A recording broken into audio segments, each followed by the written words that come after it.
चमकदार गाड़ियां, महंगे डिजाइनर कपड़े, आलीशान महलों जैसे बंगलों में होने वाली पार्टियां और हर अखबार के पेज 3 में दिखने वाले चेहरे।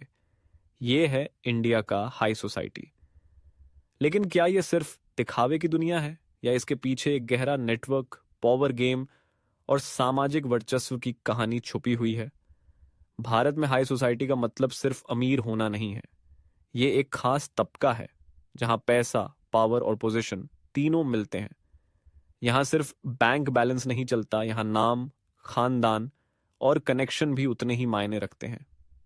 सोचिए, दिल्ली की डिप्लोमैटिक एनक्लेव से लेकर मुंबई के मलबार हिल तक यहां के बाशिंदों की जिंदगी आम लोगों से बिल्कुल अलग होती है। सुबह जिम ट्रेनर के साथ वर्कआउट, दोपहर में किसी एनजीओ के बोर्ड मीटिंग में उपस्थिति और रात को किसी फैशन डिजाइनर की एक्सक्लूसिव पार्टी। यह रूटीन है इंडिया के हाई सोसाइटी का। इन लोगों की दुनिया में ब्रांड्स सिर्फ शौक नहीं, स्टेटस सिंबल होते हैं। यहां शादी सिर्फ दो लोगों की नहीं, दो कारोबारी घरानों की साझेदारी बनती है। बच्चों की स्कूलिंग किसी लोकल स्कूल में नहीं, इंटरनेशनल बोर्डिंग स्कूल्स में होती है, भारत से लेकर स्विट्जरलैंड तक। लेकिन सवाल है, क्या यह दुनिया सिर्फ दिखावे की है? जवाब थोड़ा जटिल है, क्योंकि इस दुनिया में जितनी चमक है उतनी ही राजनीति, प्रतिस्पर्धा और कूटनीति भी है। कौन किसके साथ नजर आ रहा है, किस पार्टी में किसके साथ फोटो खींच रही है, यह सब सिर्फ सोशल मीडिया के लिए नहीं, बल्कि बिजनेस डील्स और सामाजिक रसूख तय करने के लिए भी होते हैं।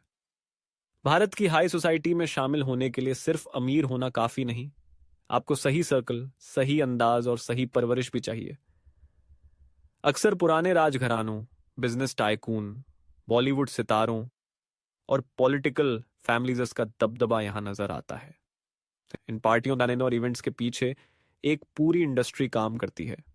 Planners, event managers, fashion stylists, chefs और मीडिया हाउस। हर मूवमेंट को प्लान किया जाता है, क्योंकि यहां गलती की कोई गुंजाइश नहीं होती। पर इस ग्लैमर की दुनिया में भी कुछ ऐसे चेहरे होते हैं जो वाकई में समाज में बदलाव लाने के लिए काम करते हैं।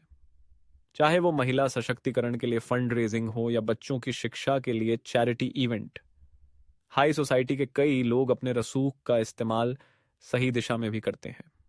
हालांकि इस वर्ग पर अक्सर बबल में रहने का आरोप भी लगता है। कहा जाता है कि ये लोग आम जनता की समस्याओं से कटे हुए हैं और एक अलग ही यूटोपिया में जीते हैं। लेकिन यह भी सच है कि जब बात पॉलिटिक्स, फाइनेंस या ग्लोबल कनेक्शंस की आती है, तो यही लोग निर्णायक भूमिका निभाते हैं। भारत की हाई सोसाइटी एक जटिल लेकिन प्रभावशाली तंत्र है। यहां रिश्ते सिर्फ दिल से नहीं, दिमाग से भी बनाए जाते हैं। और जो इस दुनिया में टिकना चाहता है, उसे हर वक्त खुद को प्रेजेंटेबल, पावरफुल और प्रासंगिक बनाए रखना पड़ता है। तो अगली बार जब आप किसी पेज 3 पार्टी की तस्वीर देखें, तो जान लीजिए वो सिर्फ एक फोटो नहीं, एक संकेत है उस नेटवर्क का जो भारत के सत्ता, शोहरत और समृद्धि के सबसे ऊंचे पायदान पर बैठा है। यह है इंडिया की हाई सोसाइटी, जहां हर मुस्कान के पीछे एक रणनीति होती है और हर हाथ मिलाने के पीछे एक डील।